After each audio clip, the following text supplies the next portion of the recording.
Bonjour, mon nom est Claude Laferrière, maître Claude Laferrière. Je suis avocat. Je pratique le droit depuis 1992. J'ai plaidé devant la Cour du Québec, la Cour d'appel et la Cour supérieure. Nous sommes le 24 janvier 2002. Cette vidéo est faite dans une perspective d'éducation populaire et elle s'intitule La démocratie truquée. Pourquoi la démocratie truquée? Eh bien, il y a deux concepts intéressants qu'on va retrouver en droit fiscal et en droit de la faillite. C'est le concept de personne liée, qu'on a traduit de l'anglais pour arm length, c'est-à-dire longueur de bras. Hein, longueur de bras, comme dans l'armée, hein, on se met en rang là, et on s'aligne à partir d'une longueur de bras. On a traduit en droit fédéral canadien, on a traduit arm length par personne liée, ce qui, à mon avis, est une traduction très boiteuse. Parce que personne liée, ce qu'on entend généralement par personne liée, c'est les membres d'une même famille. À la limite, des personnes liées par une association, un contrat quelconque dans le monde des affaires. Et je trouve que ça traduit mal l'expression armland, qui est en fait beaucoup plus large, n'est-ce pas? Donc, le concept de armland pourrait comprendre des personnes qui ne sont pas liées par contrat, des personnes qui ne sont pas liées par un lien de famille, et pourrait simplement vouloir dire un éloignement tel que la personne n'a aucun intérêt ou professionnel ou possible dans un projet quelconque. Autrement dit, vous avez deux personnes qui sont vraiment à distance, arm's length, et qui n'ont finalement ont des intérêts opposés. Finalement, c'est ça que ça veut dire. Arm's length, avoir des intérêts opposés.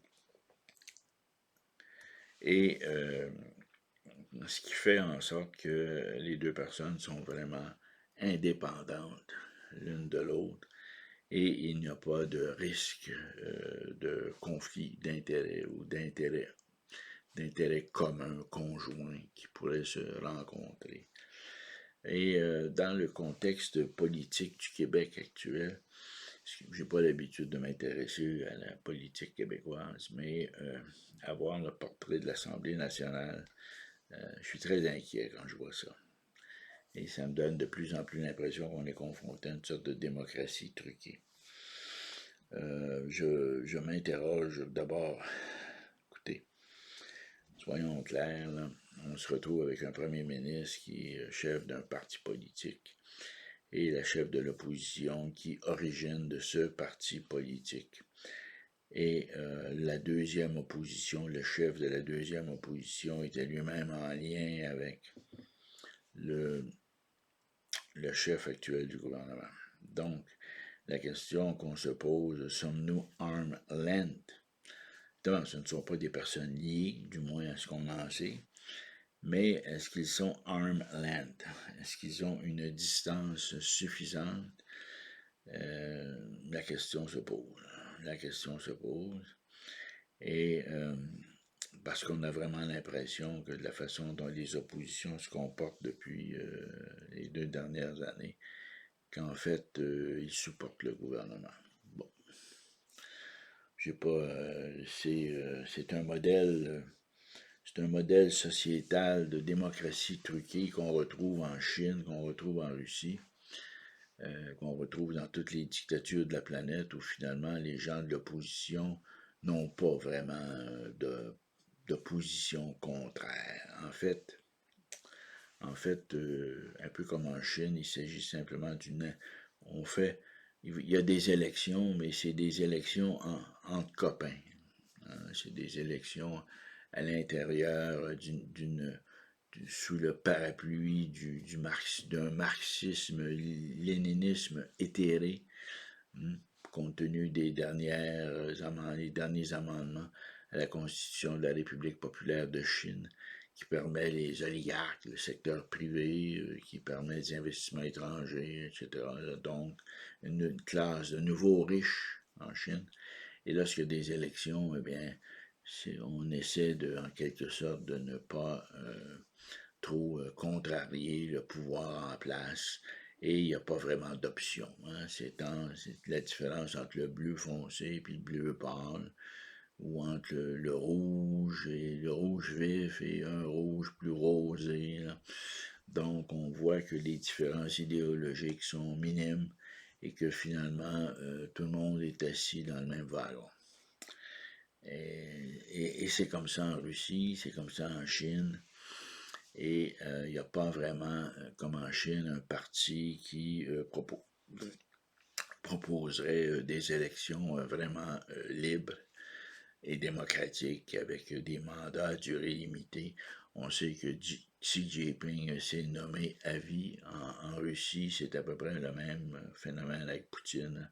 Président, premier ministre, président. Ils se promènent comme ça entre deux chaises depuis plus d'une décennie. Donc, j'ai l'impression qu'au Québec, on est en train de reprendre ce modèle-là, où finalement, M. Legault est là pour très, très, très, très longtemps.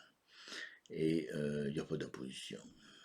Voilà. Et c'est comme arrangé entre les gens qui se sont tous, à un moment ou à un autre, fréquentés de très près sur le plan politique et professionnel. Dans le cas de Mme Andelade, c'est très clair. Dans le cas de Plamondon, c'est aussi très clair. Mais ce qui est aussi très clair, c'est que l'actuel chef du gouvernement a travaillé pendant des années pour refonder le Canada, c'est-à-dire créer l'indépendance du Québec. Et ce qui équivaut à plus ou moins détruire le modèle constitutionnel canadien, arracher le Québec. Et là, tout à coup, il devient un fédéraliste mou, il va chercher l'appui des libéraux. Dans un contexte de pandémie, c'est un écran de fumée. Soyons clairs, là, la pandémie là, est réglée dans la plupart des pays de la planète. Là. Il y a quelques pays où l'influence chinoise est profonde.